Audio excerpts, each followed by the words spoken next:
Ngunit doon na nila nakasalubong si Vates, agad nitong nakilala si Merrick. Hindi na makapagtimpi pa si Dekia kaya hinawakan nito ang bar aisles at sinimulang magsuka sa loob nito. Marahang pinatpat ni Merrick ang likuran nito, na ikinagalit ni Vates, ngunit walang nakapansin. Sinaklat ni Marak si Dekia, na agad na napasandal sa kanyang bisig at humingi ng paumanhin na nakangiti. Lalong uminit ang ulo ni Vates nang sabihin ni Dekia na hindi siya gaanong maayos ang pakiramdam. Nais nitong pasanin siya ni Marak patungo sa kwarto tulad ng dati. Ito ang nagpagising sa galit ni Vates, kaya sinubukan nitong lumapit, ngunit ang kanyang assistant ay hindi sapat para pigilan siya. Tinanong siya ni Marak kung may negosyo ba ito sa kanya. Kaya sinabi ni Vates na siya ay isang walang kwentang alagad na nanggaganyak sa prinsesa. Mahinahon na sinabi ni Marak na nagkakamali ito. Hindi sila ganoon. Itinulak ni Vates ang kanyang assistant habang sinasabing itigil nito ang pagsisinungaling. Alam nitong nadungisan niya ito sa kanyang ngiting iyon. Pinayuhan siya ng assistant na kumalma dahil ang paggawa ng ganoong eksena sa pampublikong lugar ay hindi maganda para sa kanya. Nakita ito ni Marak bilang oportunidad na umalis bago pa lumala ang sitwasyon. Kaya, habang nakikipag-agawan si Vates sa kanyang assistant, tahimik siyang lumabas ng pinto. Nakilala rin ni Marak ang lalaking ito. Siya ang prinsipe ng kahariang Dragon, isang mayamang bansa ng Theanthropes na matatagpuan sa silangan ng kontinente. Ang lahi ng mga royals ay ang mga draconic humans. Kung ang isang manlalaro ay nagsimula ng laro bilang sila, makakakuha sila ng malaking stat buff at isang social class na iginagalang ng lahat. Tiyak na hindi niya inaasahan na ang iginagalang na draconic human at pati na ang prinsipe ay may ganoong impresyon sa kanya. Kaya dapat nilang lisanin agad ang basis. Nagtaka siya kung iiwan ni Dekia ang kanyang posisyon sa lipunan upang sumama sa kanya o kung mapapansin ng mga Diyos ang presensya ng ina at magpapadala ng mga anghel para paksain siya. Habang ino-order ang mga napkin at isang basong malamig na tubig para kay Dekia, nagsimula siyang mag-isip. Marami na siyang pinagdaanang hirap dahil sa kanyang posisyon. Ngunit marahil ay siya ang nagtutulak sa mundong ito patungo sa maingay na katapusan nito. Pinutol ng bartender ang kanyang malalim na pag-iisip sa pamamagitan ng pag-abot sa kanyang hiningi, na kinuha ni Marak at iminungkahi kay Dekia na inumin ang tubig. Nagpasya si Dekia na matulog doon na mismo. Ngunit doon ay may isa pang figure na lumitaw sa loob ng bar. Ang kapatid ni Dekia, si Derso Irem. Hinulaan ni Marak na malamang na narito ito para makita ang Dragon Prince. Hindi pupunta ang lalaking iyon sa ina ito kung hindi dahil doon. Tumingin lang si Derso nang makadaan siya kina Dekia at Marak bago sabihin na hindi pa rin ito nagbago. Kinabukasan, maliban kina Dekia at Merrick, lahat ay mukhang sobrang hangover. Carmen Dam Sodja, magsasabi ng masasamang salita, malamang na marunong uminom ang bastos na iyon. Magdamag silang uminom, ngunit hindi man lang ito mukhang lasing. Para itong mahinahon na natutulog. Doon ay idinurog ni Sodja ang kanyang mukha sa toast na nasa harapan niya, na naging sanhi ng kalat. Tumawa si Carmen dahil ibig sabihin nito ay nanalo siya, ngunit doon ay napasubsob din siya sa mesa, na naging patas ang laban. Sinabi ni Marak kay Dekia na sila ay uminom ng sobra, na hindi rin proud sa kanyang nagawa. Tinanong niya kung may gagawin ba ito ngayong araw, at wala naman. Libre sila at ang dalawang ito ay tiyak na makikinabang sa araw na pahinga. Bago pa makatanong si Dekia, bumaba si Jemol at huminga ng malalim bago batiin ang lahat at napansin na sila ay umaalingasaw sa alkohol. Gaano karami ang nainom nila? Sinabi ni Marak na ang dalawang iyon ay uminom kahit pagbalik nila sa inn, ngunit wala siyang pakialam. Gusto lang niyang matulog. Sinabi ni Merrick na pumunta na ito dahil ito ay araw ng pahinga. Ngunit ang sinabi ni Jemol ay nagpalabo ng hinala kay Dekia. Kaya tinanong niya kung umaaamoy ba siya ng alkohol. Kinumpirma ni Merrick. Kaya iminungkahi ni Dekia na pumunta na lang sila sa bangko sa hapon sa halip na ngayon dahil kailangan niya itong asikasuhin. Nagtanong si Marne kung bakit sila pupunta sa bangko, ngunit nakalimutan niya na may ilang ginto ito para bayaran sila sa paghatid sa kanya hanggang dito. Sa kasamaang palad, pagdating nila sa bangko, sinabi sa kanya ng clerk na ang safe na sinusubukan niyang i-access ay nasa ilalim ng pangalan ng A. Nangka ng Irem at kasalukuyang ipinagbabawal ang lahat ng access. Hindi ito nakuha ni Deikia dahil iyon ay hindi isang safe ng angkan, ngunit isang personal na safe. Sino ang nagbawal nito? Tiningnan ito ng clerk sa ilang mga papel at inihayag na ito ay si Douglas Martin, ang acting lord. Nais iwasan ito ni Deikia, ngunit dahil wala silang choice, kailangan nilang makipagkita kay Martin. Sumang-ayon si Merrick na sundan siya. At habang pareho silang inihatid ng isang maid, naalala niya ang sinabi ni Deikia, na sinimulang pamunuan ni Martin ang mga responsibilidad ng Panginoon matapos baliw ang Smiling Lord. Huminto ang maid at itinuro sa kanila ang tamang pinto. At pagpasok nila, binati ni Martin si Deikia. Dahil mukha itong maayos, ang kanyang panahon sa labas ng kanyang tahanan ay naging masaya, na kanyang inaasam. Binati rin siya ni Deikia sa pamamagitan ng pagtawag dito bilang acting lord, ngunit sinabi nito na hindi niya kailangang gawin iyon. Maaari niya lang itong tawaging Martin tulad ng dati. Nanindigan si Deikia at muli itong tinawag na acting lord. Habang nililinis ni Martin ang kanyang manli, naobserbahan nito na tiyak na may problema ito sa kanya. Sinabi ni Deikia na iyon ay kalokohan, ngunit kung ganoon ang pakiramdam nito, iyon ay dahil may konsensya ito sa isang bagay. Sumigaw ang ina ng ilang masasamang salita kay Martin, na ikinatuwa na siya lang ang nakakarinig sa kanya. Hinulaan ni Martin na narito ito dahil sa kanyang ipinagbabawal na akses sa personal na safe, na kinumpirma ni Deikia kung bakit niya ito ginawa sa una. Ipinaliwanag ito ni Martin ng simple. Kung hindi niya ito ginawa, baka hindi na ito nakabalik sa estate na ito. Lumiko ito sa kung sino ang inaakala niyang si Father Marne, na kinumpirma na siya nga ang taong iyon at isang tagasunod ng Goddess of Preservation. Sinabi ni Martin na minamaliit nito ang kanyang sarili dahil marami siyang titulo. Guy's Demon Slayer, Kelton's Evil Spirits Archenemy, at Eredico's Savior. Maganda ang kanyang portfolio, ngunit itinanggi ito ni Merrick bilang mga chismis, na lumaki lamang sa pagmamalabas habang pinag-uusapan. Sigurado siya na mas kaunti ang kanyang nagawa kaysa sa sinasabi ng mga chismis, ngunit alam ni Martin na ito ay mapagpakumbaba lang. Gaano man kaliit ang nagawa, ito ay isang nagawa pa rin. Marami siyang nagawa para sa ikabubuti ng mga tao. Kaya, nais makipag-usap ng Smiling Lord sa kanya. Mahinahon na umiinom ng kanyang tsaa ang assistant ni Vodes habang ito ay nagwawala dahil gusto nitong durugan ang paring bastos na iyon doon mismo. Dapat ginawa na lang niya iyon. Kaya bakit niya ito pinigilan? Ipinaliwanag ng assistant, si Hilden, na kung ginawa niya iyon, hindi niya magugustuhan ang mga resulta. Bakit siya galit? Kailangan lang naman niya ang katayuan ng prinsesa, hindi ba? Gayunpaman, kung kumalat ang chismis tungkol sa kanya at ng pari, kailangan niyang tapusin ang enkwentro dahil may imahe siyang dapat panatilihin. Alam ni Vodes ang lahat ng ito. Ang tanging bagay na nagpapagalit sa kanya ay ang makita ang kanyang nobya sa bisig ng ibang lalaki. Nagpasya siyang pumatay sa kanya ngayon din, ng palihim, upang walang makapansin. Sinabihan siya ni Hilden na mag-reconsider. Alam niya na ang pasensya ay magdudulot sa kanya ng mas magagandang gantimpala. Alam niyang malakas si Vatos, ngunit isinasaalang-alang ang nangyari sa silangang rehiyon, si Marak ay hindi isang taong maaari niyang maliitin. May kumakatok sa kanilang pinto at nang sagutin ni Vates, pumasok ang isang butler, na nagsasabing si Deikia ay bumalik sa mansyon. Agad siyang bumangon sa kanyang kama at tinanong kung nasaan ito at kinumpirma ng butler na nasa opisina ni Martin ito.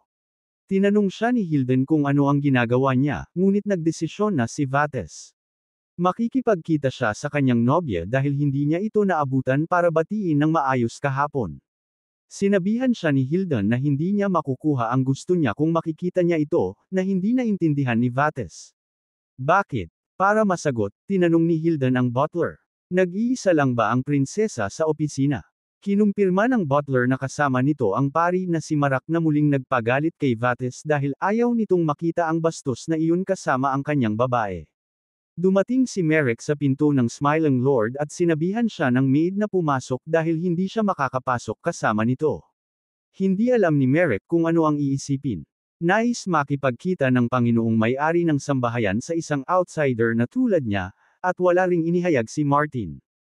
Kanino siya makikipag-usap? Dahil nawala na ang katinuan ng Smiling Lord. Pagkatapos niyang lumiko, binati siya ng Smiling Lord, bagamat wala na sigurong silbi ang pagpapakilala sa sarili. Narinig ni Marak na hindi ito maayos, ngunit sinabihan siya ng Smiling Lord na mag-relax. Kamakailan lang ay bumalik ang kanyang katinuan, kaya maaari na silang makipag-usap ng malaya. Hiniram niya ang mga kapangyarihan ni Martin para siyasatin siya. Sinabihan din siya na siya ay isang bayani na lumitaw na parang meteor. Sinabi ni Marks na ginawa lang niya ang kanyang dapat gawin, ngunit nang maging komportable na siya, nagpa siya ang Smiling Lord na maglabas ng bomba. Dahil narinig niya na mayroon itong itinatag na relasyon sa kanyang anak, sinubukan ni Marak na ipaliwanag na ito ay isang hindi pagkakaunawaan.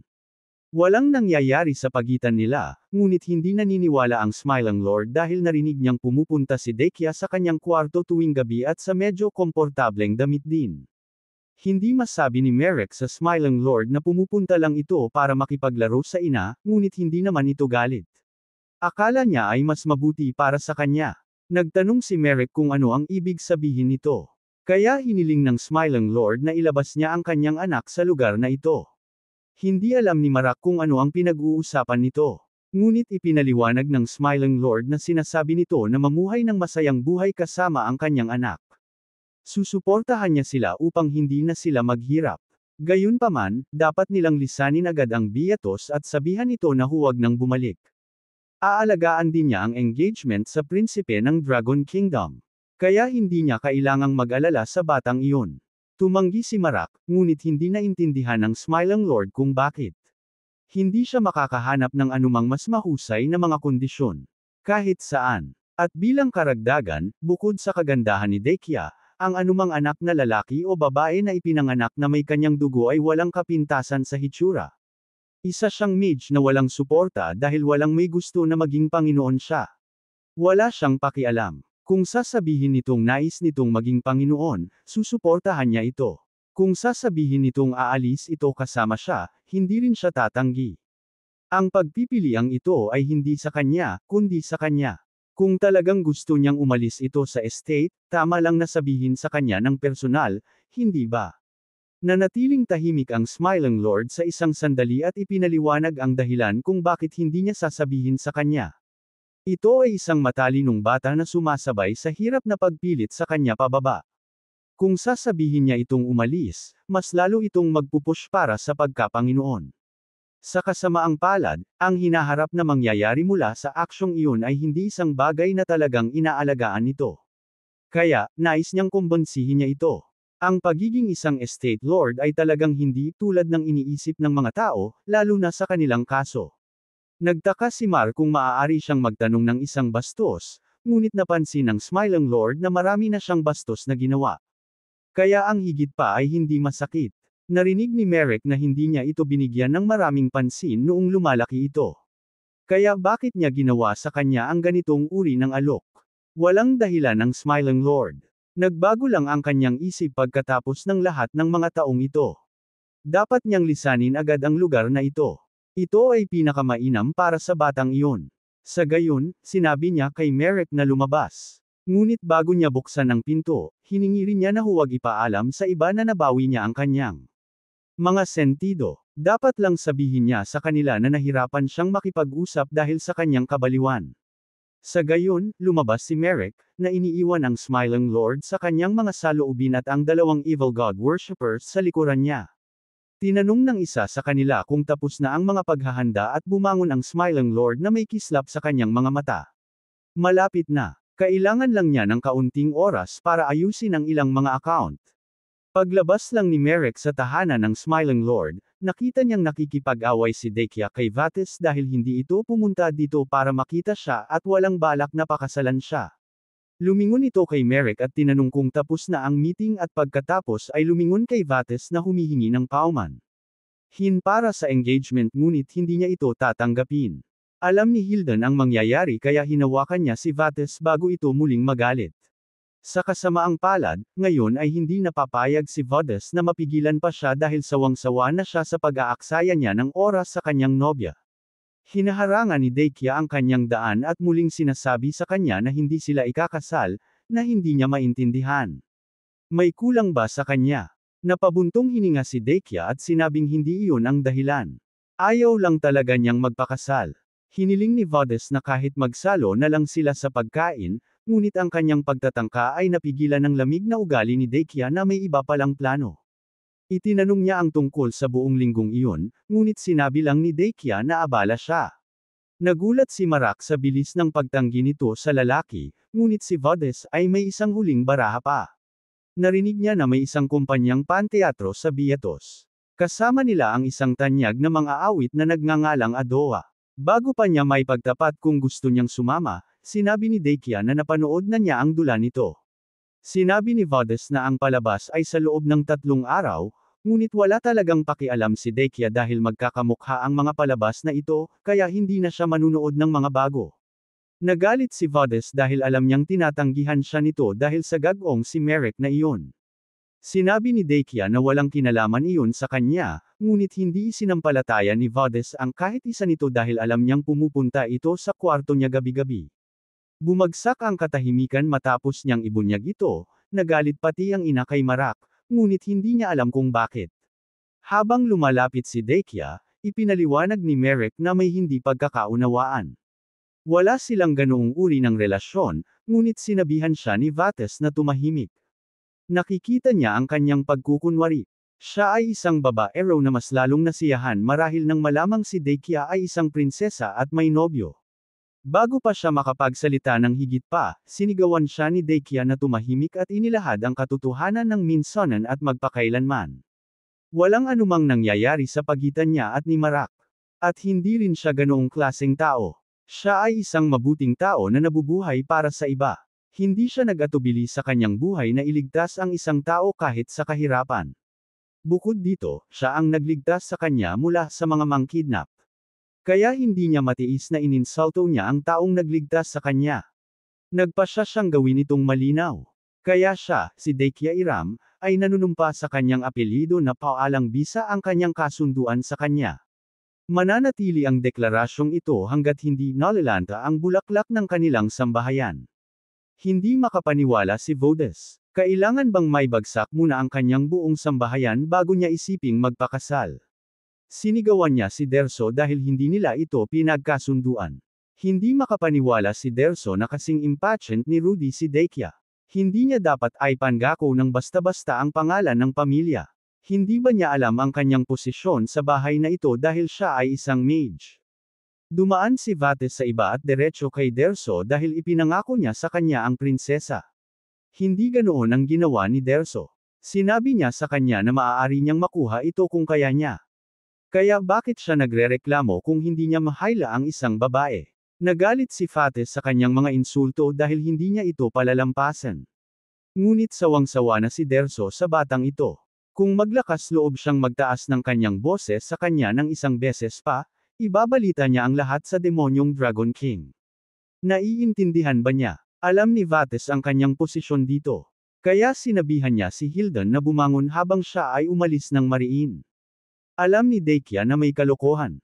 Siya ang nagmungkahi ng pagkidnap at tinanggap lang ito ni Vodes. Walang alam si Derso tungkol sa pagkidnap. Sinabi lang niya kay Vodes na protektahan siya. Nagrereklamo siya, iniisip lang ang kanyang sarili nang walang anumang pag-iisip para sa sambahayang ito. Kung sinubukan talaga niyang kidnapin siya, tiyak na hindi siya nakarating sa puntong ito. Dapat siyang magpasalamat na hindi niya siya sinaktan dahil siya ay isang kadugo. Yamang tapos na iyon, mas mabuting umalis siya kasama ang lalaking iyon.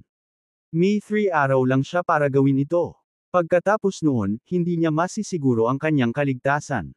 Matapos silang lumabas sa estate, sumigaw si Deikia sa galit, ngunit ang galit na iyon ay naging layunin habang tinatanong niya si Merrick kung maaari niyang talunin ang bastardong iyon sa kanyang mga spell. Sinabihan siya ni Merrick na magpahinga dahil malamang na mamamatay siya kung gagawin niya ito. Ngunit sigurado si Deikia na magiging maayos siya dahil makapal ang kanyang balat. Sinabihan ni Mother si Marak na hindi ito maaaring pagkakataon, na sumang-ayon siya dahil parehong sinabihan sila ng kanyang kapatid at ama na lumabas. Biglang itinuro ni Deikia ang nasa harap nila kung saan dinakip si Jemol ng 2 gwardya. Nagmamadali si Terzio sa kanyang tabi para itanong ang kanyang mga katanungan. Tila may nagtapat kay Jemol bilang isang mananamba ng masamang espiritu. Matapos makipag-usap sa isang gwardya, nakuha na ni Deikia ang lahat ng impormasyong kailangan niya. Narinig nila na ang mga mananamba ng masamang espiritu ay nanggugulo, ngunit hindi niya inasahan na ang gwardya ay magsisimulang arestuhin sila ng ganito. Narinig niya na ang mga tao ng Annihilation Crusade ay paparating na. Kaya, ano ang gagawin nila? Itinanong ni Merrick kung ano ang mangyayari sa isang mananamba ng masamang espiritu na naaresto at alam ni Dekia ang sagot, bagamat hindi niya gusto. Ibibigay sila sa Annihilation Crusade kung saan sila ay pahihirapan tungkol sa anumang impormasyong mayroon sila sa Liberation hanggang sa kanilang kamatayan. Naisip ni Merrick na upang matukoy ang mga mananamba ng masamang espiritu na hindi gumagamit ng banal na kapangyarihan, malamang na tinutukoy nila ang natitirang kabanalan ng masamang espiritu sa loob ng kanilang katawan. Kung ganoon, malamang na may magagawa siya. Tinanong ni Dekia kung may ideya siya, at meron, kahit na mahirap para sa kanya na iligtas si Jemol. Kung tutulong si Mother, maaari nilang itago siya. Sa madilim, sirang lugar ng pagpigil, nagsisisi si Jemol sa buong buhay niya. Naging pari siya sa pamamagitan ng purong swerte, ngunit hindi iyon ang gusto niya. Siya ay isang ulila at pinatira ng mga mananamba ng masamang espiritu. Wala siyang gaanong pagpipilian sa bagay.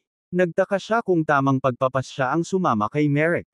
Marahil ay dapat siyang tumakbo, ngunit siya talaga ang kanyang huling pag-asa.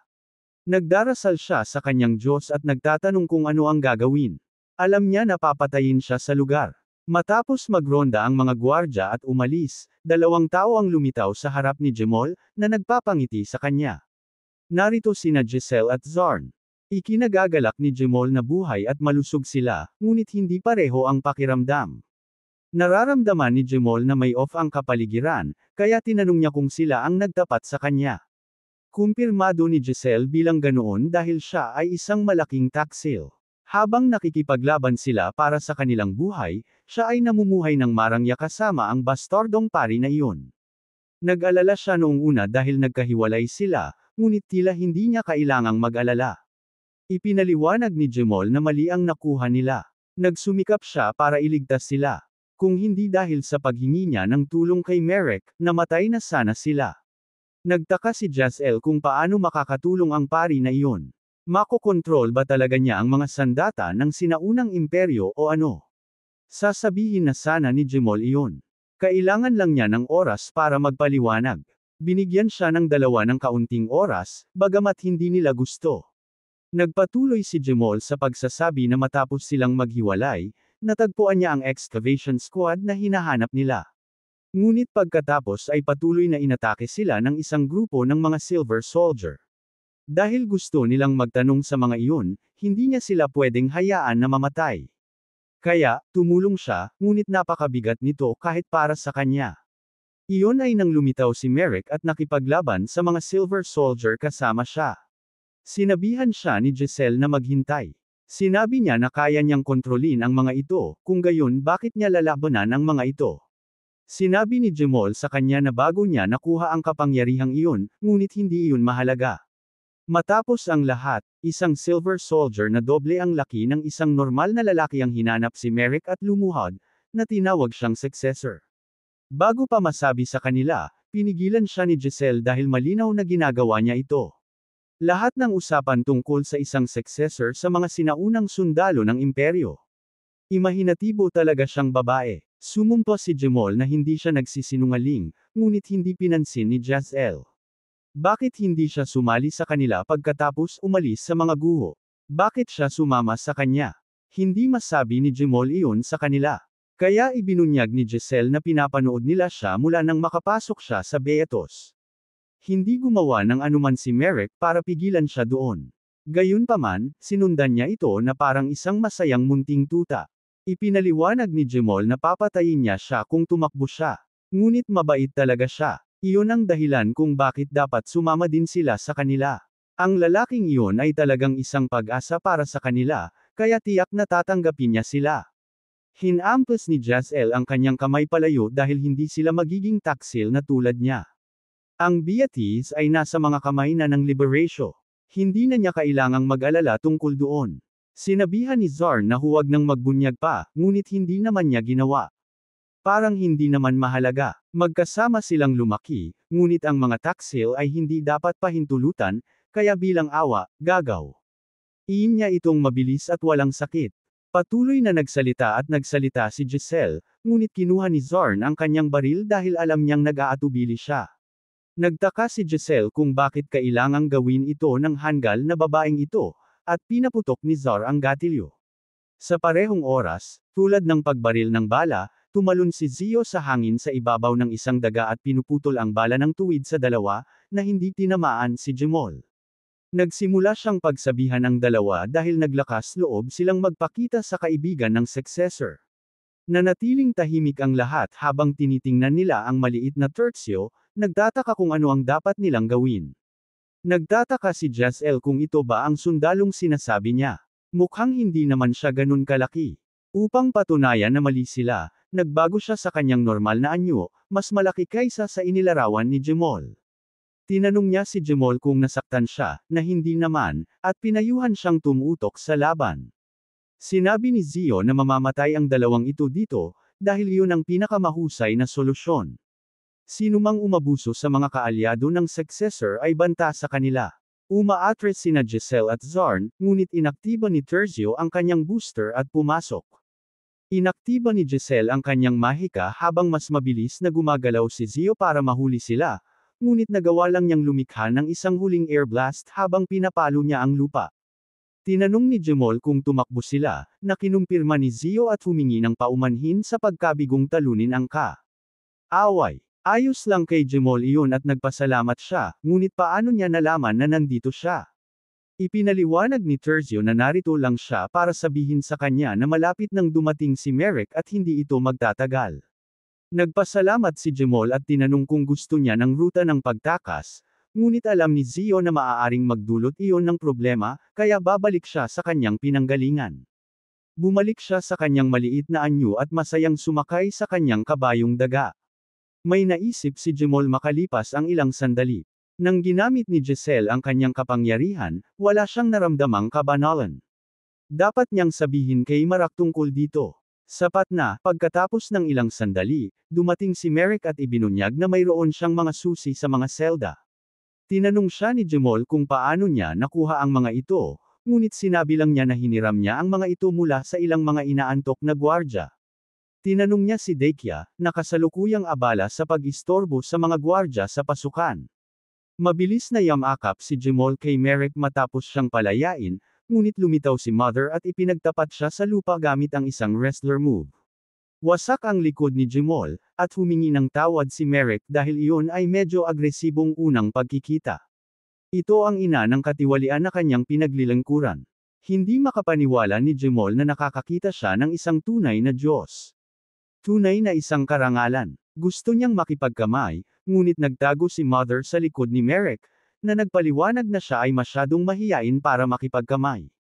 Sinabihan niya si Mother na kailangan nilang lumabas dito sa lalong madaling panahon, na naiintindihan at pumunta kay Jemol. Ipinahiwatig niya sa kanya na sumunod at pagkatapos ay ginamit ang kanyang kapangyarihan para gumawa ng isang bagay. Matapos niyang gawin, bumalik siya sa yakap ni Marak kung saan siya ay nagbago sa isang kamay.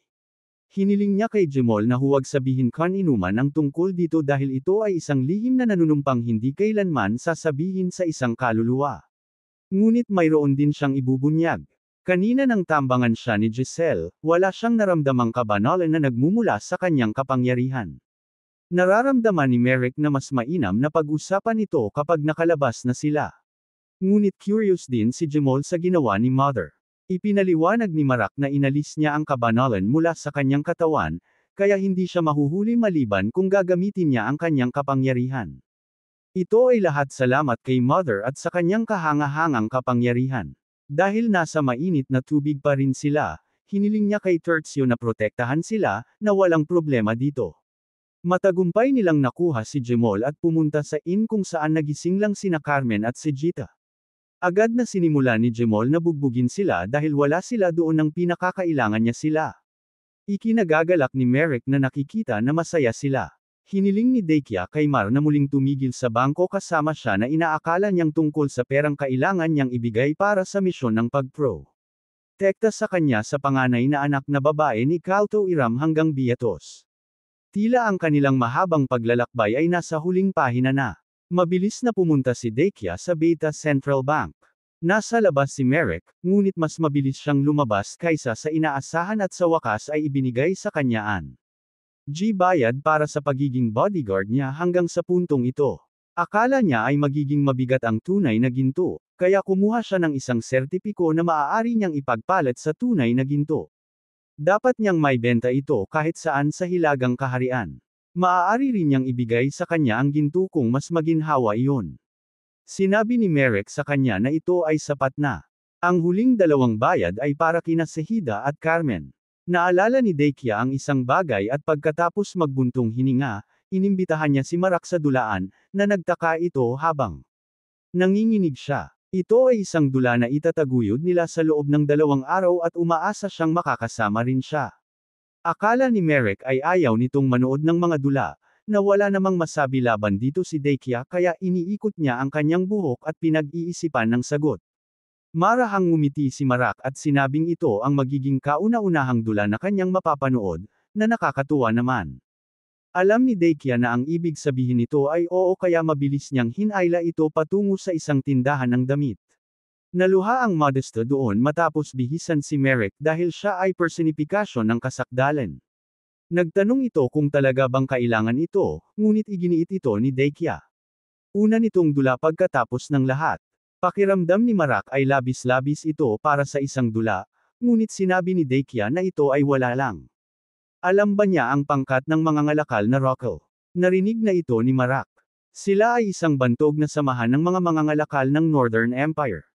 Ipinaliwanag ni Dakia na marami siyang shares doon. Namuhunan siya ng malaking halaga noong bata pa siya. Akala ba niya ay walang plano ang kanyang pagbabalik? Ang kanyang plano ay gumamit ng ginto upang makamit ang posisyon ng patriarka, na hindi alam ng kanyang mga kamag-anak. At dahil ang mga Rockel ay aktibo sa Hilaga at Timog na imperyo, ito ay maglalaan ng panahon upang ma-convert ang lahat sa cash. Marami naman siyang pera, kaya hindi ito problema. Inasahan ni Merrick na mayroon siyang nakalaan at pinasalamatan siya para sa suit. Napansin ni Dakia na dahil nabihisan na siya, dapat na silang pumunta at masiyahan sa dula. Pagdating nila, naupo sila sa pinakamagandang upuan, at ang performer, na may kakaibang ngisi, ay nagpakilala. Nagsimula siyang kumanta, lahat ay nasisiyahan sa dula habang tinitingnan ni Merrick si Dakia. Tinanong ni Mother kung nagugustuhan niya ito, at syempre oo. Paano niya hindi hangangaan ang isang tao na napakatalino at maganda? Sinigawan siya ni Mother ng ilang ulit, ngunit pagkatapos ay tinanong sa totoong salita, mahal niya ba ito? Hindi alam ni Marak kung ano ang sasabihin. Sa totoo lang, kabaligtaran. Natatakot siya dito. Si Shantox ang lalaking nagligtas sa kanya. Ang tanging pamilya na mayroon siya rito, at namatay ito dahil sa kanya. Ang kanyang awa ang nagtapos sa buhay nito. Sa kanyang mahabang paglalakbay, may bigla siyang naisip. Ang mundong ito ay naghahangad ng muling pagkabuhay ni Mother. Iyon ba ang dahilan kung bakit siya napilitang tuparin ang kanyang mga tungkulin bilang pari ng katiwalian? Tuwing pinipili niyang pabayaan ang mga ito, kahit na kailangan niyang sirain ang minamahal niya, pinipilit niyang sumunod. Gayunpaman, ngayong mas malakas na siya at gumagaling araw-araw, marahil magbabago ang mga bagay. Biglang lumitaw sa harap niya ang isang pangitain ni Dakia. Patay na ito at ang kanyang walang buhay na mukha ay nagpawala sa kanya ng hininga. Ipinanginig niya ang kanyang mga ngipin at hinawakan ni Dakia ang kanyang kamay at tinanong kung may problema. Humingi siya ng paumanhin dahil nag-ambala siya, ngunit sinabihan siya ni Dakia na mag-focus. Habang malapit nang matapos ang dula, nagulat si Marak nang makita ang mga luha na dumadaloy sa kanyang mukha. Ngunit nagsimulang sumigaw ang performer sa mataas na volume, na nagpapahiwatig ng wakas. Biglang sumigaw si Mother kay Marak, na agad niyang niyakap si Dakia at tinakpan ang kanyang mga ta. Inga. Ang mga nanunood ng dula ay nagsimulang mamaga at ang kanilang mga ulo ay sumabog sa isang kamanghamanghang paraan, na hindi nag-iiwan ng bakas nito. Patuloy na umawit ang babae hanggang sa kanyang huling ako, ngunit nakita niya na 2 manunood ang buhay pa, isang bagay na hindi niya aasahan. Sa parehong oras, isang spell ang inihagis sa Beatos, tinakpan ang lahat ng isang barrier. Maingat na nanood si Martin, at biglang, isang guard ang bumagsak sa pintuan, at sinabi sa kanya ang tungkol sa mahiwagang magic wall na sumasakop sa Beatos. Nakikita ito ni Martin dahil may mga mata siya, ngunit naniniwala ang guard na ito ay gawa ng mga sumasamba sa masamang espiritu. Dapat silang tumawag ng backup mula sa Annihilation Crusade. Sa sandaling ito, tinanong ni Martin kung nasaan ang prinsesa. Ipinagbantay niya ito sa malapit na hinaharap. Ang guard na may pawis sa noo ay ipinaliwanag na pumunta ito upang panuurin ang pagganap ni Adora. Tatanggapin niya ang anumang parusa na maaaring dumating sa kanyang landas, ngunit sinabi niya na ito ay talagang kagyat. Hindi ito inaasahan ni Martin at lumapit, at tinanong kung talagang naniniwala siya na ito ang ginagawa ng mga sumasamba sa masamang espiritu. Kinumpirma ng guard ang ganito, at sumang-ayon si Martin sa kanya tulad ng pagdating ng isang talam at ganap na pinugot ang kanyang ulo. Ito ay talagang isang kahihiyan. Ang kanyang buhay bilang isang binata na may maliwanag na kinabukasan ay nawasak ng isang hamak na matandang lalaki. Ngunit ito ay kanyang kasalanan. Kung hindi niya iniwan ang kanyang pwesto, mabubuhay siya. Hinailan niya ang isang lihim na switch sa kanyang silid-aklatan at nagsimulang maglakad sa isang mahabang pasilyo na nakayuko. Di nagtagal, nakarating siya sa kanyang Panginoon at yumuko, at ipinaliwanag na ang prinsesa ay hindi umalis. Ipinaliwanag ng grotesque na nilalang na wala na siyang magagawa tungkol dito ngayon, ngunit sinabihan siya ng isang sumasamba sa masamang espiritu na may problema, na tinatawag siya. Ayon sa kanilang plano, dapat na nasipsip na ni Adora ang malaking halaga ng mga sangkap sa ngayon, ngunit walang na. Nangyari, nakikialam si Martin, na nagpapaliwanag na nandoon din si Deikia upang panuurin ang kanyang pagganap. Hinulaan ng sumasamba na nandoon din si Marak. Mukhang kailangan niyang puntahan at makita si Adora. Tinanong niya si Kalto kung ayos lang ito sa kanya, ngunit sinabihan niya itong gawin ang nais nito, na binibigyan ito ng buong utos. Sinabi ni Adora na sa kasamaang palad ay hindi siya naghanda ng ikalawang yugto. Ngunit itinaas ni Merrick ang kanyang kamao habang tinatawag itong sumasamba sa masamang espiritu. Sinabi ni Mother na 2 daliri lang ang halaga nito, na hindi niya maintindihan dahil imposibleng ang isang gumawa lang yun ay 2 daliri lang ang halaga. Marahil dinadaya niya ito. Dapat mas malakas siya kaysa dito. Dahil hindi niya maiiwasan ang labanan, pinakamainam na kunin ang kalamangan sa pamamagitan ng pag-atake muna. Bago niya ito magawa, sinalba ni Deikia ang kanyang mukha at tinawag ang kanyang talim. Sa may apoy na tono, ipinagtanong niya kung paano ito ng ahas na patayin ang mga inosenteng tao ng kanyang lupain. Paano ito ng ahas magpakita ng walang galang sa harap ng isang irem? Mabilis siyang pumailan lang, ngunit pakiramdam ni Adora ay ito ay isang hindi patas na simula ng isang laban. Masyado itong mainit ang ulo para sa isang maliit na babae. Nagsimulang umawit si Deikia at bago makagawa si Adora ng isang bagay, sinalba niya ito, na pinapayagan si Deikia na sumulong gamit ang kanyang talim. Walang ibang pagpipilian, itinapon ni Adora ang kanyang makataong anyo at ibinunyag ang kanyang tunay na pagkatao. Hinadlangan niya ang kanyang atake gamit ang isang sipit at gamit ang isa pa, inatake niya, na ang kalamangan ay kanya. Hindi lang magpapabaya si Merrick, kaya mabilis niyang pinutol ang isa sa kanyang mga sipit at inalis si Deikia, na pinapayuhan itong kumalma dahil hindi ito kalaban na maaaring talunin sa pagiging emosyonal. Nakikita iyon ni Deikia, ngunit ayos na ngayon. Ituturo niya dito kung ano ang mangyayari kapag nang ahas itong atake sa harap ng isang iram. Tinutuya siya ni Adora, na tinatanong kung sigurado ba siyang kaya niya. Ngunit bago pa siya makapagsalita, pinagsama ni na Merrick at Deikia ang kanilang mga kapangyarihan, at pinalayas ang isang buga na ganap na nag-alis kay Adora ng kanyang sangkatauhan, na ipinakita ang kanyang tunay na anyo, isang bog-like na entity na galit na naantala nila ang kanyang pagsesa. Lita, ngumisi si Deikia. Hindi ito karapat-dapat na tretuhin bilang isang tao. Natural na nagalit si Deikia. Alam niya nang mas mahusay kaysa kaninuman kung saan nagmula ang mga pribilehyo at kapangyarihan ng bawat iram, ang makatarungang mga tao ng Beatis. Hindi niya kayang protektahan sila. Hindi niya magawa ang kanyang ipinangako. Kaya ang tanging natitira ay malamig at mabangis na paghihiganti. Tiningnan siya ni Marak at pinayuhan siyang kumalma at sumang-ayon siya dahil ito ang pinakamainam na hakbang. Nakatayo si Adora sa itaas nila handang sumuntok. Sumigaw siya sa kanila sa galit habang sinabihan ni Merrick si Mother na basbasan si Deikia. Ginawa niya ito dahil paprotektahan nito siya laban sa pag-awit ng hayop na ito. Nagsimulang tumawa si Adora sa cute na maliit na pagpapakita nila. Ngunit bigla niyang napansin na nawala si Merrick, na talagang nasa itaas niya at naghahanda ng isang atake. Umiwas siya bago pa man tumama ang kanyang suntok. Humanga siya sa kanyang mabilis na bilis ng reaksyon, ngunit tinawag niya itong duwag. Sa totoo lang, akala ba niya nagagana ang kanyang maliit na atake? Bigla, bumangga siya sa kisame, na nagpabagsak sa kanya. Pansin ni Marak na naging insekto na rin ang kanyang utak. Gaano karami ang kanyang makakalipad?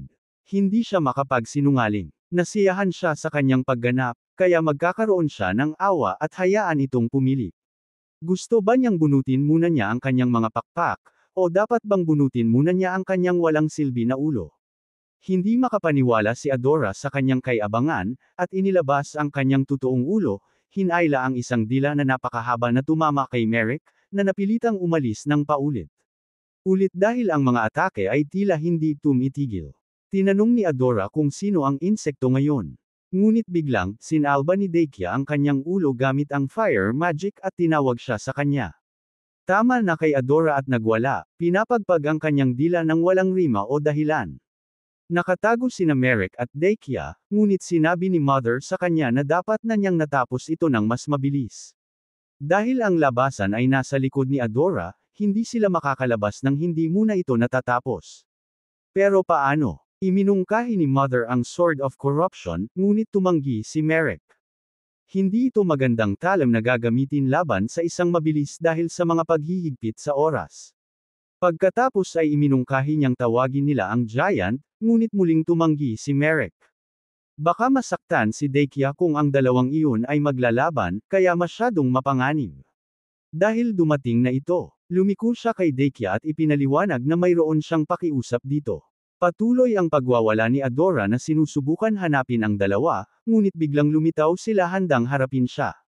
Natutuwa siya sa kanilang pagpili. Mamamatay rin naman sila, kaya mas mabuting mamatay silang magkasama. Hihiwa-hiwain niya sila hanggang sa hindi na nila mahiwalay. Sinuntok niya gamit ang kanyang dila, ngunit ipinagtanggol ito ni Merrick. Nagulat si Adora na nakikipaglaban siya at patuloy na sinuntok siya ng paulit-ulit, at ang ilan sa mga ito ay nakalusot. Habang ang lahat ng ito, patuloy na umaawit si Deikia ng isang malakas na isang spell na tumatagal ng ilang sandali upang makumplito. Bago ito, sinabihan siya ni Marne na siya ang tanging solusyon. Hindi sila makakalabas dito gamit lang ang kanyang mga kasanayan. Kaya, kailangan niyang tumulong. Tulad ng alam niya, ang isang spell ay gumagamit ng mga sinaunang wika. Kung mas maraming wika ang tumutugon sa kanyang mana, mas malakas ang spell. Gayunpaman, ang malakas na mana ay umaagna sa isip ng gumagamit. Kaya, nangangailangan ito ng pinakamataas na konsentrasyon. Siya ay magsisilbing kalasag, kaya dapat niyang atakehin si Adora ng lahat ng kanyang makakaya. Patuloy na ipinagtanggol ni Merrick, na itinutulak siya ng palayo ni Adora, ngunit dapat niyang tiisin. Hindi niya hahayaang marating nito si Deikia. Hindi niya hahayaang maging realidad ang kinabukasang nakita niya. Sa kasamaang palad, ang kanyang katawan ay hindi makasabay sa kanyang isip. Kaya, isang suntok ang dumaan, at inalis ang kanyang mata ng buo. Akala ni Adora ay tapos na, ngunit ngumiti si Marks dahil pinapayagan nito siyang mahuli ang kanyang dila, na pinipigilan siya sa lugar, sa tamang oras para matapos ni Deikia ang kanyang makapangyarihang spell, naganap na nilamon si Adora. Nagsimula siyang mawasak. Matatag si Deikia sa kanyang kamatayan ng higit pa. Matapos ang spell, ang bangkay ni Adora ay nahulog sa lupa at nakaligtas si Marak. Bagamat sa ngayon ay magiging maganda ang paggamit ng divinity, nakita niyang hindi maganda ang pakiramdam ni Deikia. Kaya pumunta siya sa kanya mismo nang ito ay bumagsak. Alam niya na naubos niya ang lahat ng kanyang mana. Kaya tinanong niya kung ayos lang siya. Bahagya siyang nakapagsalita, ngunit pagkatapos ay itinuro ang isang tao na hindi nakita ni Merrick. Agad siyang nag-teleport kay Adora, na kahit papaano ay humihinga pa, bagaman bahagya. Sinabihan siya ng sumasamba bago na dapat sanayin niya, ngunit kahit papaano buhay siya. Tinanong ni Merrick kung ano ang gusto nito, ngunit simple lang. Gusto niya ng laban. Isa laban sa isa. Tinanong ni Marak kung bakit siya sasang-ayon sa ganoong bagay, ngunit sinabi nito sa kanya na mabait siya ngayon. Kung gugustuhin niya, naipalat na niya ang babaeng hawak niya sa mga piraso. Naiintindihan ni Marak, kaya inilagay niya si Dekia sa isang ligtas na lugar, na nagising dahil nabawi niya ang kaunting mana. Sinabi niya na magpanggap na walang malay ngayon, at kapag may nakitang pagkakataon, dapat siyang tumakas anuman ang mangyari. Sinabihan siya ng sumasamba na wala siyang ginagawa. Hindi niya balak atakehin ang babaeng iyon sa kanilang labanan. Ngunit syempre, kung matalo siya, kailangan din niyang kunin ang kanyang ulo bilang premyo. Hinayla ni Merrick ang kanyang mga kadena at sinabing hindi na kailangan iyon. Hindi niya balak na tumakas mula sa labanang ito. Ngumiti ang babae habang nasiyahan siya sa kanyang katapangan. Pumasok si Merrick, ang kanyang talem ay nagbabanggaan sa kanya habang iniisip na ang paggamit ng authority ay high. Hindi pwede. Posibleng mag-signal ito sa Annihilation Crusade sa lugar na ito at pagkatapos ay tapos na ang laro. Tinanong ng sumasamba kung ito lang ang kaya niya at itinapon siya sa dingding bago lumundag sa kanya at ipagpatuloy ang kanyang nakamamatay na pag-atake. Tinanong niya kung ano ang nangyayari. Natatalo siya, kaya dapat gamitin niya ang kanyang authority tulad ng anumang mabuting pari. Sinubukan ni Marak na pigilan siya, ngunit nagawa niyang i-deflect ang kanyang guard, na nagpapahintulot sa kanya ng oras upang i-cut siya mismo sa gitna. Itinapon si Merrick bilang resulta, na nagpapapaniwala sa sumasamba na ang kanyang titulo bilang Demon Slayer ay isang malaking exaggeration. Dahan-daang tumayo si Marne, galit na nakita na ang kanyang bagong damit ay punit-punit na. Regalo rin iyon. Tiningnan siya ng sumasamba ngunit pagkatapos ay ngumisi ng labis dahil malinaw na hindi siya tao. Ngumiti rin si Marks dahil masasabi rin niya ang parehong bagay para sa kanya. Sinabi ng sumasamba na dapat nilang makita ito hanggang sa katapusan. Ito ang labanan na magpapasya kung sino ang mabubuhay o mamamatay. Pareho silang sumugod sa isa't isa gamit ang kanilang mga talem. Parehong lumalaban para sa ganap na magkakaibang mga kadahilanan. Biglang hinayla ni Marax ang kanyang gauntlet at inilunsad ang sumasamba sa dingding gamit ang isang bu. Ganaagad na tumawag sa kanya na duwag ngunit hindi siya nagbibigay ng respite na itulak siya ng mas malalim sa dingding. Dahil dito, napunta sila sa labas, ang kumikinang nakalasag ay nagbibigay ng isang palabas sa labanan. Tinanong ng sumasamba kung bakit hindi siya gumagamit ng anuman sa kanyang mga kapangyarihan. Hindi ba siya pari? Tumingin sa paligid si Marak, na nabanggit na hindi lang nila ginawa ang mga bagay-bagay sa teatro. Maaari niyang ipagpalagay na may kinalaman din sila dito. Hindi itinatanggi ng sumasamba, ngunit hindi ito eksaktong kanyang plano. Ang tanging bagay na talagang interesado siya ay isang kagalang-galang na labanan hanggang kamatayan. Ngumisi si Marks. Nang ahas itong magsalita tungkol sa karangalan ng namatay ang mga inosenteng tao. Ang kanyang bersyon ay dapat na medyo magaspang. Hindi nagmamalasakit ang sumasamba sa mga mahihina at sa kanilang mga kapigatian. Siya ay isang sampe na mandirigma. Hindi santo. Ang kanilang kahinaan ay walang halaga. Ang tanging maganda sa kanila ay yung mapagtapakan ng malakas. Narinig na ni Merrick ang lahat at sinabihan siya ng isang nakakagulat. Kulang siya ng maraming martial na talento. Na-realize niya ito agad dahil alam niya kung paano gumagalaw ang mga talentedong tao. Wala siyang talento, kahit isang patak. Hindi sa kanyang paggalaw, bilis ng reaksyon, o maging sa paghatol. 3 taon lang siyang nagkaroon ng pagkakataong pag-aralan ng talem. Ngunit kung wala siya ng mga pisikal na kakayahan, na-chop out na siya sa ngayon. Marahil iyon ang dahilan kung bakit siya naging sumasamba. Wala siyang talento o drive na magtrabaho sa kanyang sarili. Kaya pinili niya ang madaling paraan. Nagalit ang sumasamba at ipinangakong papatayin siya sa pinakamabagal na paraan. Noong nakaraan, siya ay isang nakatatanda sa isang night school, ngunit malinaw na ang talento lang ang mahalaga, at ang mga nasa paligid niya ay pareho ang iniisip, na nagpapaspiral sa kanyang isip. Hindi siya naging mas mahusay kaysa sa karamihan sa anumang bagay. Ang kanyang kalaban ay isang sampe na bata. Ngunit siya ay isang henyo rin sa talem.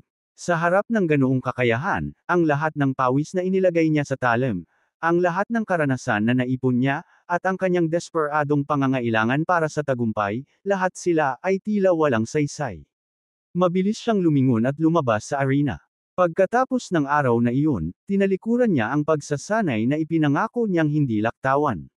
Di nagtagal pagkatapos magretiro, nagulat ang kanyang mga kasamahan dito dahil nag-iwan lang siya ng note. Pumunta sila upang kausapin siya at tingnan kung maaari nilang baguhin ang kanyang isip. Nag-aalala rin sila dahil hindi siya pumasok sa pagsasanay sa loob ng ilang linggo. Alam ng isa sa kanyang mga kasamahan na ito ay dahil sa pagkatalo na dinanas niya, ngunit henyo siya. Mananalo siya laban kan inuman. Hindi ko kailangan ng kanilang awa, o ang kanilang mga pagtatangka na bigyang katwiran ang kanyang pagkawala. Sinabihan niya silang umalis, bahagyang hawak ang kanyang galit sa loob. Para sa kanya, walang saysay ang pagsubok. Kahit gaano siya kahirap, ang pagsisikap na iyon ay may shadow lang ng isang henyo. Tumanggi siyang mapagtapakan, kaya nagpa siya siyang dahan-daang tapusin ang kanyang buhay bago pa siya makarating sa kanya. Habang ang huling hininga ng buhay ay lumalabas sa kanya sa bingit ng kamatayan, isang lalaki ang lumapit sa kanya, natutuwa na sa wakas ay nakita siya. Nagpakilala siya bilang isa sa 6 na propeta ng liberation, ang desperation ng despair. Nang itinuro niya ang kanyang mga mata sa kanya, nagtaka siya kung ano ang gagawin. Nagsumikap siya para hanapin siya, ngunit muntik na siyang mamatay. Lumapit siya, tinanong kung naririnig niya siya, na kaya tinanong kung sino siya. Nagsimulang ilarawan ni Desperatio siya. Siya ay 37 taong gulang at nagsimula ng kanyang night training sa 12. Patuloy niyang ginawa iyon ng 20 o higit pang taon. Gayunpaman, kalaunan ay nahit niya ang isang pader na hindi niya masira at pagkatapos ay nagretiro. Ngunit sa kanya, mukhang hindi siya nagtagal. Muli siyang tinanong kung sino siya, ngunit ipinagpatuloy ni Desperatio ang kanyang pagsasalita. Lagi nilang sinasabi na ang pagsusumikap ay hindi magtataksil kan inuman, ngunit ang pagsusumikap ang unang bagay na inabandona ng mga walang talento. Ang lahat ng kanyang pagsusumikap, ang kanyang 20 taong dedikasyon ay hindi para sa kanya. Ito ay isang dekorasyon lang para tulungan ang mga henyo na mas maliwanag kaysa sa kanya. Tapos na si Eret, kaya sumigaw siya ng kanyang tanong, ngunit tinanong ni Desperatio kung bakit mahalaga. Ang mahalaga ngayon ay may pagkakataon pa rin para sa kanya, isang huling pagkakataon, sa pag-uusap. Kung nakaligtas siya sa pagkain ng Reg along ito, makakatanggap siya ng gusto niya sa lahat ng oras na ito. Isinara ni Eret ang kanyang mga mata at binuksan ang kanyang bibig, na tinatanggap ang labanan ng buong puso.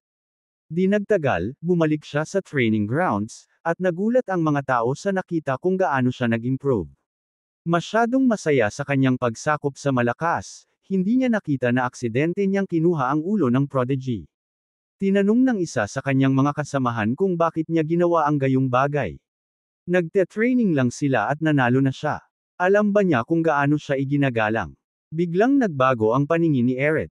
Nakakita siya ng multo sa harap niya na pinagalitan siya dahil hindi nagtatrabaho ng gusto at nagdaraya para makuha ang kanyang mga kapangyarihan. Dapat alam niya, bagaman. Kahit gaano siya kalakas, ang amoy ng isang talunan ay palaging nasa loob niya. Sa gayon, nasira ang isip ni Ai at pinatumba niya ang kanyang kasamahan. Nakita siya ng iba sa kanyang demented state at hinayla ang kanilang mga espada. Sinasabi nila sa kanya na kumalma, ngunit ang nakikita lang niya ay mga multo na tinutuya siya sa pagiging duwag. Sumigaw siya at ang natitira ay kasaysayan. Sinabihan niya si Merrick na tigilan ito. Sinubukan niya ng mas mahirap kaysa kan inuman. May karapatan siyang gawin ito. Tinanong siya ni Merrick kung alam niya kung ano ang isang guilty conscience, ngunit wala siyang pakialam. Gusto lang niyang makita kung makakapagsalita pa siya pagkatapos niyang bunutin ang kanyang panga. Walang nakikita si Marak na ibang tao dahil sa kanyang ginawa. Ang Annihilation Crusade ay dapat na abala.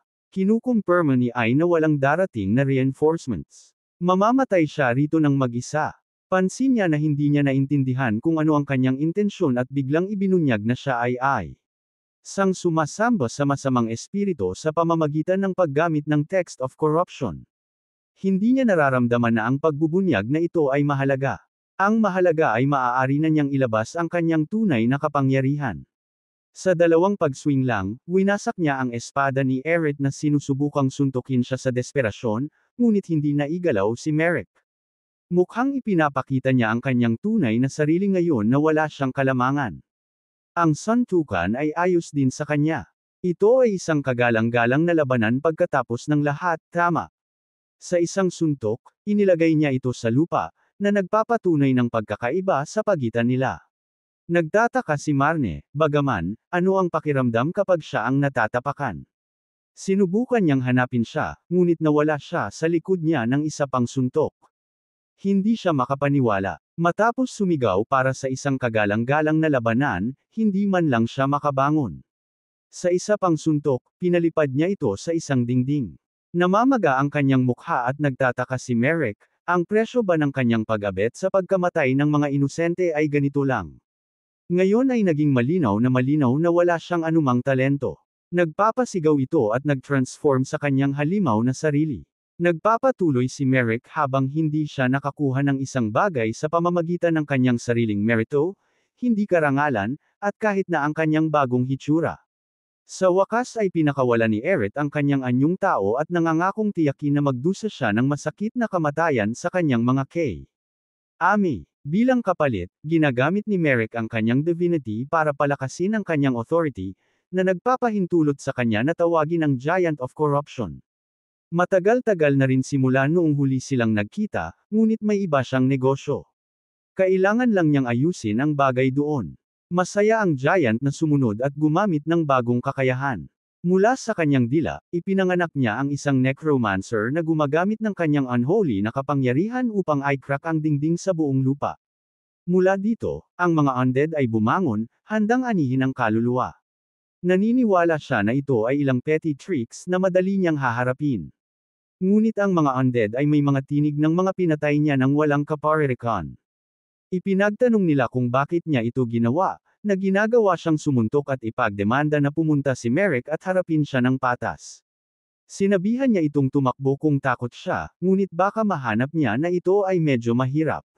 Napakabagal, siya ay gilangin hanggang kamatayan at makita kung ano ang hitsura ng tunay na paghihirap.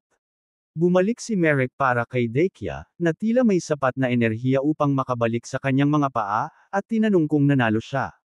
Hinawakan ni Merrick ang kanyang kamay at ipinaliwanag na ang Corruption Giant ay lumalaban pa, tulad ng marahil naririnig niya mula sa kanyang pagsigaw. Sinabi rin ni Dekia na ang kanyang katawan ay mabagal pa. Kaya, sinimulan siyang buhatin ni Merrick, ngunit alam din niya na mayroon siyang isang bagay na binalak para sa bagay na iyon. Kinukumpirma ni Merrick ang ganito, tatanungin niya si Mother ng pinakamahusay na paraan ng pagharap dito. Ngunit bago niya gawin iyon, kailangan niyang patayin ito dahil nagpapanggap itong patay. Ipinagdemanda ng Moth na Ice Pair. Ginawa lang niya ang kailangan niyang gawin. Ngunit pakiramdam ni Merrick ay magiging pareho para sa mga inosenteng pinatay niya. At dahil ginawa niya ang gayong bagay, ang pag-spare sa kanya ay wala sa tanong. Kahit paano siya makikiusap, walang silbi. Tulad ng ginawa para sa, sumigaw ang Moth at sinabi sa kanya na ang Iremal family head ay may lihim na layunin. Huminto ang talam ni Marak bago ito maabot ang ulo ng Moth, at tiningnan niya si Dacia, na may malungkot na ekspresyon bago makapagsumbong ang Moth. Isang matalim na talim ang dumaan sa kisame at tumusok dito sa ulo, na pinatay ito sa isang iglap. Hindi makapaniwala si Dekia kung sino ang gumawa. Ito ang kanyang sariling kapatid, na medyo sigurado na sinabi niya sa kanila na lumabas sa lalong madaling panahon. Tinanong ni Dekia kung ano ang ginagawa niya. Ang lahat ng kanyang nagawa ay upang ibigay ang nakamamatay na suntok sa halimaw na halos hawakan ni na Merrick at kinuha iyon mula sa kanila. Hindi niya rin ito pinatay dahil buhay pa ito. Hindi makapaniwala ng kapatid na hindi siya nagbago ng isang piraso. Ang katigasan ng ulo ba na ito ay isang katangian ng lahat ng mga mage o siya lang ang fool? Alam ni Dekia ang kwento.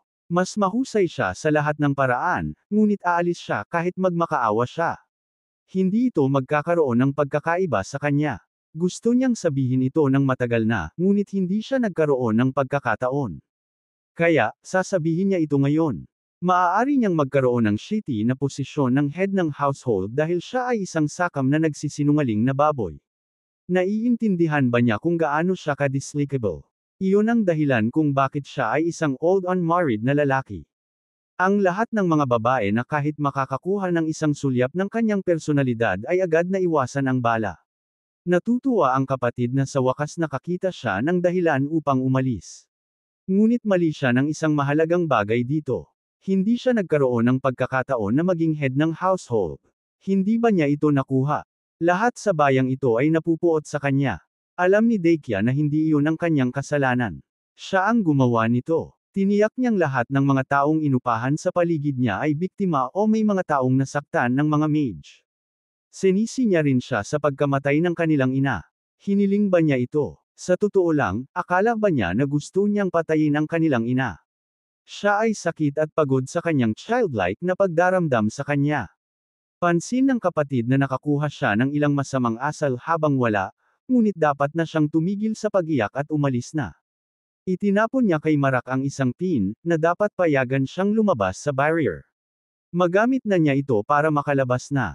Tinanong ni Merrick kung ano ang gagawin niya pagkatapos, ngunit ang kapatid ay hindi pakiramdam na hilig na sumagot, ngunit dapat niyang tiyakin na dalhin ang umiiyak na nilalang na iyon, too. Bigla, sumabog ang dingding sa likuran nila.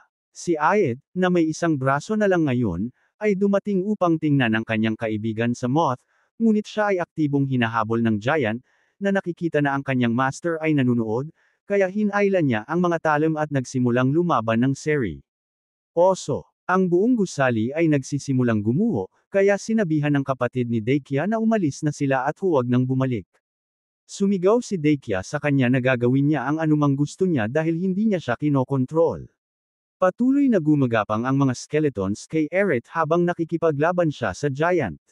Nagawa niyang itulak ito, na nakikita ni Merrick na wala silang masyadong oras. Sinabihan siya ni Mother na pumunta at gawin ito, kaya mabilis siyang nagmamadali sa moth at sinubukang kunin ang ulo nito, ngunit madali si Ai sa isang atake na hindi maaaring umasa si Merrick na iwasan. Bigla, isang berdeng barrier ang humahadlang dito dahil sa singsing. Ito ay ibinigay kay Mother ni Silen. Ito ay isang barrier na gumagana isang beses sa isang araw, at talagang gumagana ito. Sa kaunting oras na ito, kinuha niya ang ulo ng moth at sinabihan ang giant na umalis pagkatapos mag-stall dahil lahat sila ay lalabas.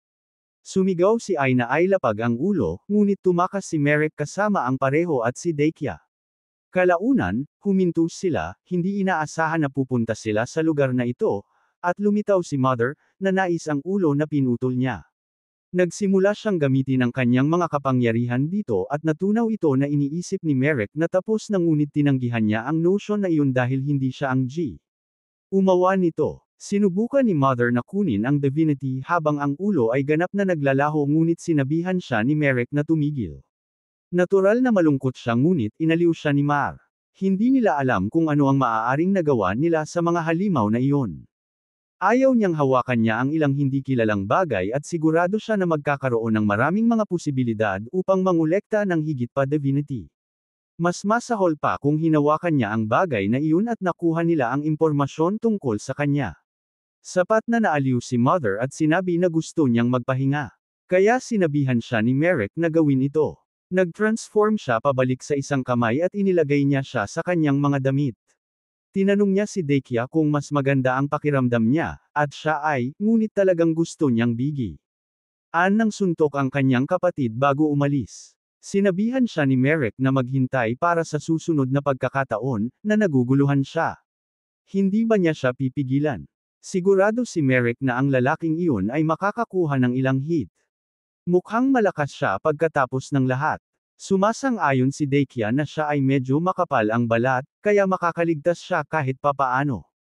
Anyway, mas maganda ang pakiramdam niya pagkatapos magsalita ng crap tungkol sa kanya, at napansin ni Merrick na hindi niya ito tinatawag na kapatid sa kanyang Asensya. Hindi niya kayang gawin iyon pagkatapos ng lahat. Ang pagtawag sa kanya ay magbibigay sa kanya ng isa pang bato upang crush siya. Tumawa si Marak, ngunit biglang may naramdaman na kakaiba at nagsimulang mag-concentrate. Tulad ng sinabi sa kanya ni Mother, ang koneksyon sa giant ay nawala, at hindi rin niya nararamdaman ang divinity ni Eret. Bumalik na ba siya sa kanyang orihinal na anyo? Tinanong ni Dakia kung sinusundan sila. At bagaman wala pang nararamdaman si Marak, hindi niya masasabi ng sigurado. Ngunit may mga bagay na kailangan nilang gawin, kaya dapat silang magpatuloy. Nagtaka si Dakia kung nasaan ang iba, na nag-uudyok kay Marak na ipakita sa kanya ang gauntlet, na may marka at ang numero 3 dito. Kung kailangan niyang hulaan, ito ay malamang na isang signal mula kay Terzio, kaya dapat silang magmadali. Sumang-ayon si Deikia at pumunta upang dalhin, ngunit humingi ng paumanhin si Merrick. Sinabi niya na nagmamadali sila, ngunit may maaaring mangyari sa daan, at hindi niya may protektahan siya ko. Nang dadalhin niya rin siya. Nabigla si Deikia at sumang-ayon, kaya sinampal niya ng malakas ang kanyang sarili at namuno sa daan. Habang naglalakad sila, nakakita sila ng isang grupo ng mga gulash na puno. Ito ay mga halimaw na karaniwang aatake sa kanila, ngunit tila pinuprotektahan sila ng insignia. Gustong tanungin siya ni Deikia ng isang bagay. Naiirita ba siya sa kanyang pagdepende sa kanya? Itinatanggi ni Merrick ang ganoong bagay. Sa katunayan, siya ang karaniwang naglalagay sa kanya sa mahirap na sitwasyon. Hindi makapaniwala si Deikia sa ganoong bagay, at humingi rin siya ng paumanhin sa pagputol sa kanya. Sa palagay niya ay laging ganito. Napakagalang niya sa kanya. Kinukumpirma ni Merrick na ayos lang siya, na sinasabi ni Deikia na masyado siyang mabait. Isang kahihiyan lang na mabait siya sa lahat. Nagpasya na rin siya. Kapag tapos na ito, aalis siya sa Biatos kasama siya o ayaw ba niya? Nagsimulang umungal si Mother at sinabihan siya ni Marak na ang kanyang paglalakbay ay magiging mapanganib tulad ng dati. Magkakaroon siya ng kanyang buhay sa panganib sa lahat ng oras. Wala talagang pakialam si Deikia dahil gagawin niya ang kanyang makakaya upang protektahan siya tulad ng lagi niyan. Ginagawa. Nagsimulang sumigaw si Mother sa kanya at sinabihan siya ni Merrick na maaaring hindi iyon posible sa isang punto. Kaya, ipinangako ni Deikia na protektahan ang kanyang sarili. Siya ay isang mabilis na learner pagkatapos ng lahat. Isang araw ay maaaring siya ang magpoprotekta sa kanya. Sinubukan sabihin ni Mother sa kanya na buzz off, ngunit sinabihan siya ni Merrick na isang mage na may makatwirang personalidad ay mahirap dumating, kaya dapat na maintindihan niya na siya ay magiging kapaki-pakinabang. Iniabot ni Marak ang kanyang kamay pasulong, kahit na hindi pa siya sanay sa mga mage. Ang isang tulad niya ay laging welcome. Nagulat si Deikia at umaasa na hindi niya kukunin ang paanyayang ito pabalik sa ibang pagkakataon, ngunit nais din niya ng pabor mula sa kanya kung handa siya.